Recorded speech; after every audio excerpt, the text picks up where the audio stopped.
kembali lagi bersama saya Puja di channel Rais Buryete. Jika channel ini bermanfaat jangan lupa klik like, komen dan subscribe karena subscribe itu gratis.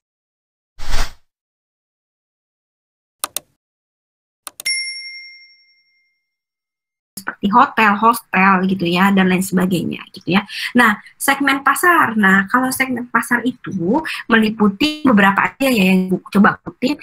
Ada socio-economic group. Jadi ada populasi yang menjadi konsumen itu di sini dikategorikan dari buku yang Ibu baca dikategorikan menjadi 6 kelompok besar. Jadi ada upper middle. Jadi di sini biasanya high professional, eksekutif dan lain sebagainya masuknya upper middle. Jadi yang paling tinggi gitu ya.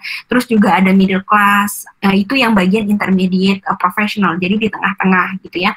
Lower middle class ya yang biasa nggak miskin-miskin amat tapi nggak kaya gitu ya. Terus juga ada skill working class, terus juga working class tapi semi skill, jadi yang ya udah masuk kategori agak miskin nih gitu ya. Terus unskill, orang nggak punya skill sama sekali, dan juga underclass atau unemployed, jadi dia tidak punya kelas, dia tidak punya ilmu, tidak bekerja secara profesional, dan juga dia pengangguran gitu, unemployed gitu ya. Nah, terus yang kedua ada geographic positioning. Jadi positioning ini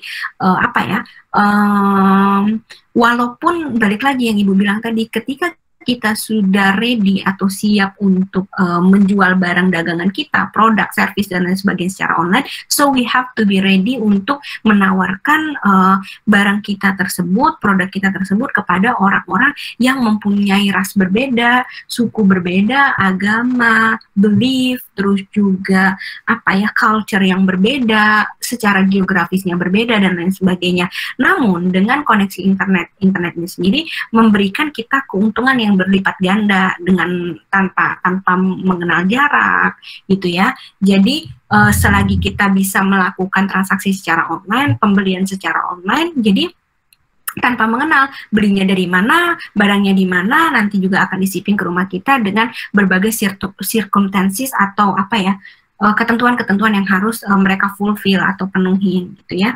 Nah, yang ketiga gender. Nah, ini merupakan salah satu segmen gitu loh, karena otomatis kebutuhan laki-laki dan perempuan sometimes itu quite different, jadi bisa berbeda gitu. Misalnya perempuan butuhnya untuk membeli rok gitu loh, skirt, sedangkan kalau misalnya laki-laki perlu membeli pants, celana gitu, atau misalnya dari underwear-nya berbeda, atau misalnya perempuan membutuhkan kerudung sedangkan laki-laki membutuhkan peci dan lain sebagainya. Jadi perbedaan gender ini bisa bisa dikategorikan sebagai sebuah target untuk para customer yang berbeda gitu loh, berdasarkan jenis kelaminnya gitu ya.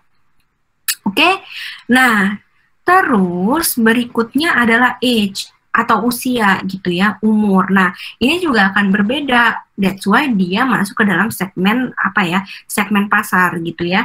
Nah jadi kenapa berbeda?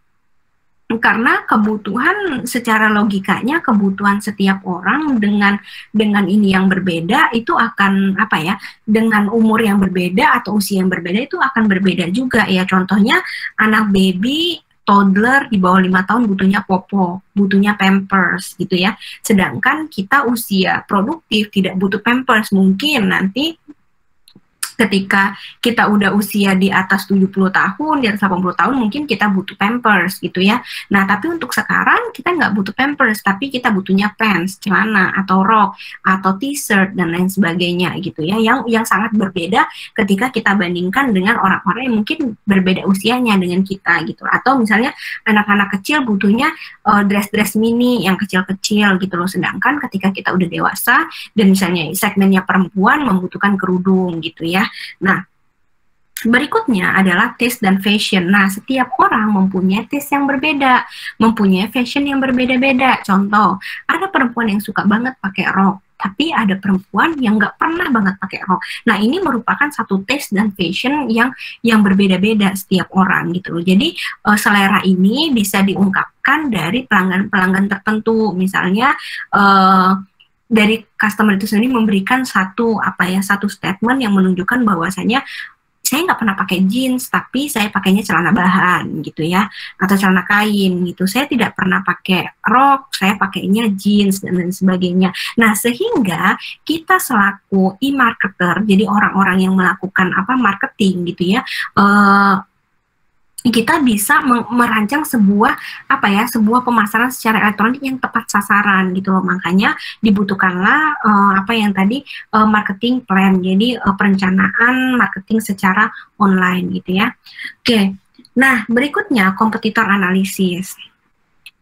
Nah, kalau yang tadi demand analisis, sekarang kompetitor analisis. Dan Ibu sempat bilang kan di awal bahwasanya perlu kita sadari bahwasanya kita itu kita sebagai penjual pasti punya kompetitor, pasti punya pesaing. Selain punya mitra, kita juga pasti punya pesaing gitu ya.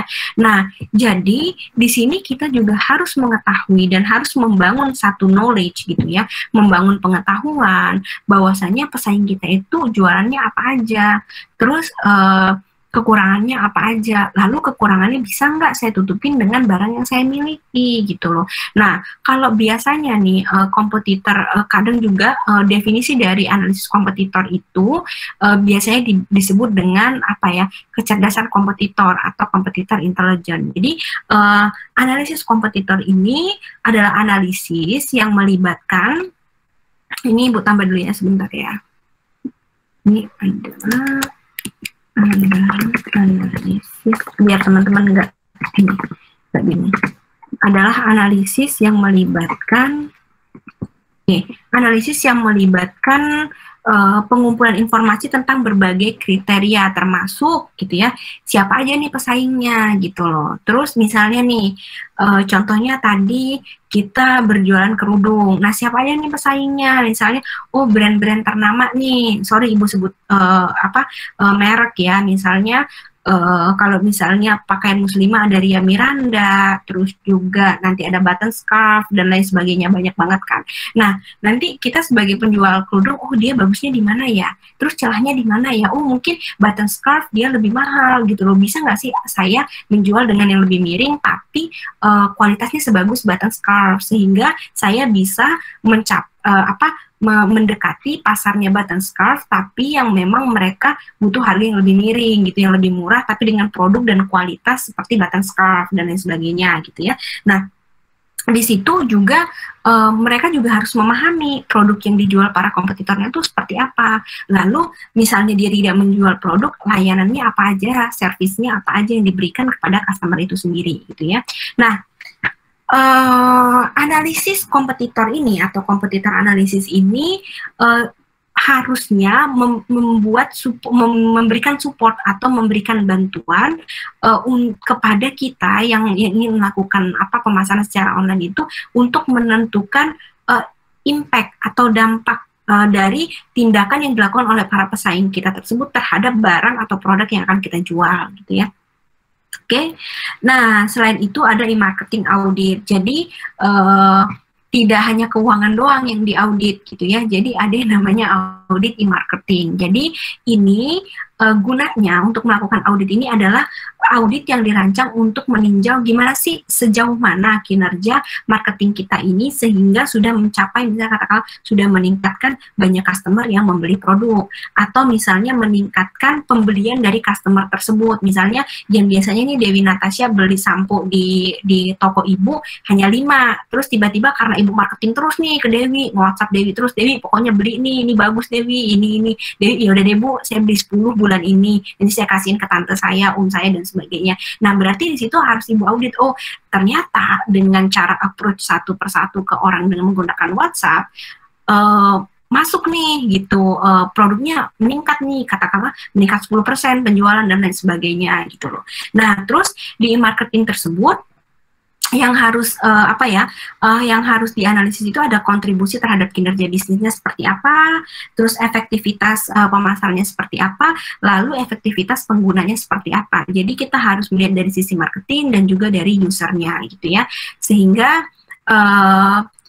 sehingga kita bisa menemukan apa sih yang harusnya kita lakukan ketika marketing kita tersebut tidak berjalan dengan baik gitu ya, atau misalnya ketika marketing kita tersebut tidak apa ya, tidak sukses gitu. Misalnya, oh ini udah marketingnya udah getol-getolan nih, udah menggunakan sosial media, udah bayar influencer, terus juga udah melakukan apa ya, melakukan penjualannya itu di website, terus menggunakan apa media sosial dan lain sebagainya. Tapi kenapa gitu loh? Mungkin apakah pesaingnya mempunyai produk yang jauh lebih unggul dibandingkan produk kita dan lain sebagainya gitu. Jadi di situ perlu dianalisis itu yang dinamakan dalam satu kategori e-marketing audit gitu ya.